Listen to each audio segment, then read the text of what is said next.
Are you ready, 49ers faithful? Just when we thought the season couldn't get any tougher, we've got breaking news that could change everything for our team.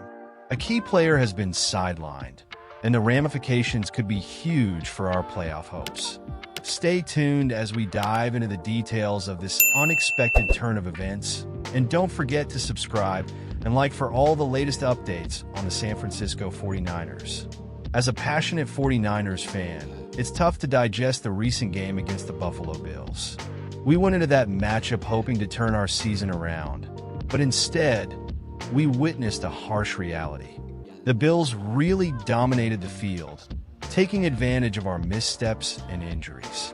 Josh Allen put on a clinic, showcasing his versatility as a quarterback with 2 passing touchdowns, a rushing touchdown, and even a bizarre moment where he caught his own pass for a score. It's impressive, but as a fan, it's hard not to feel the sting of that performance. Let's talk about Christian McCaffrey's injury. That was a gut punch.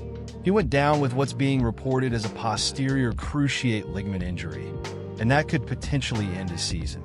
This is a player who's already battled through Achilles tendonitis earlier this year and was just starting to find his rhythm again. He was pivotal for our offense, and losing him now, especially as we're trying to keep our playoff hopes alive, is devastating. Can we really compete without our star running back? I genuinely have my doubts. The game started with hope as kicker Jake Moody put us on the board with an early field goal, but things quickly spiraled. After that, we lost McCaffrey mid-drive, and the Bills took full advantage. How do you recover from losing your key player like that? After McCaffrey went down, the Bills scored 28 unanswered points. That's a momentum shift we simply couldn't recover from. James Cook ran all over us, finishing with over 100 yards and a touchdown. It's painful to see our defense struggle against the run like that. We prided ourselves on being a solid defensive unit, but yesterday, it felt like we were just running in circles. And while Brock Purdy did what he could, completing 11 of 18 passes for 94 yards, we need more from him if we're going to stay competitive. A fumble? That's just not going to cut it in crucial moments, especially against a team like the Bills. Now looking ahead, we're sitting at 5-7, and the playoff picture is looking bleak. We'll be hosting the Chicago Bears next, a game that feels like a must-win if we want to keep our hopes alive. But can we bounce back? Will we have McCaffrey in the lineup? Those questions linger heavily. I want to believe in this team. There's talent and heart.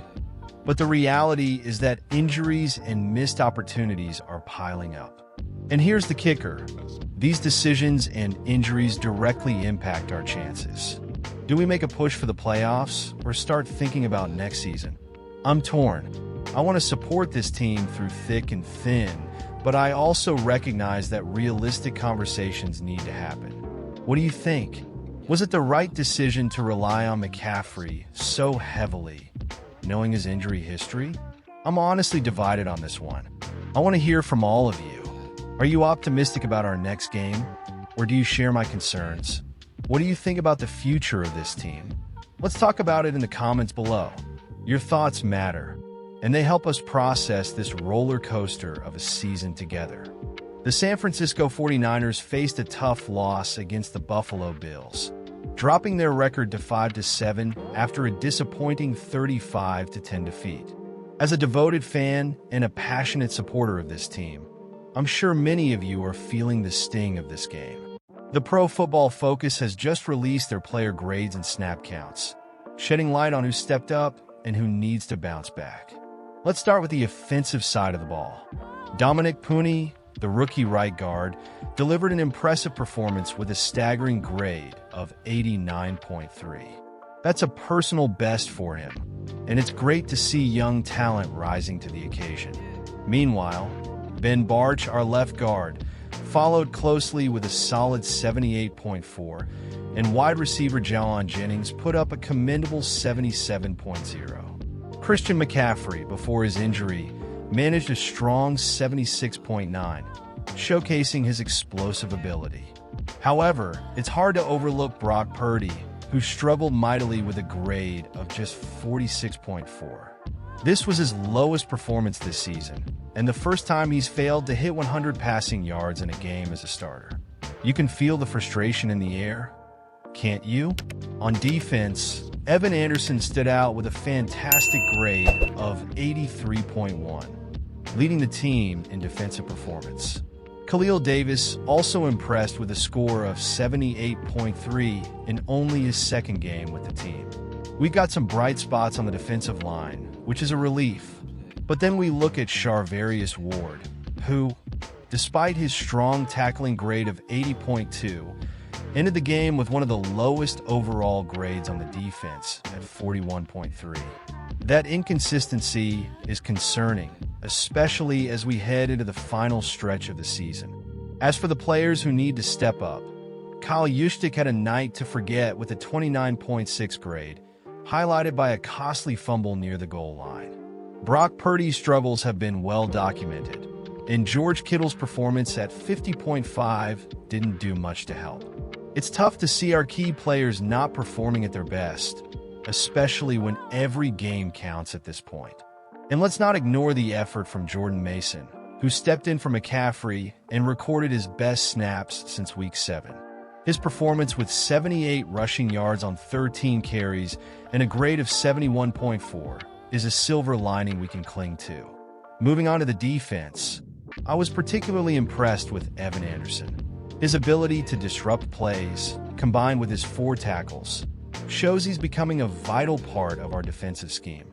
However, the team collectively missed 6 tackles, the lowest since Week 8.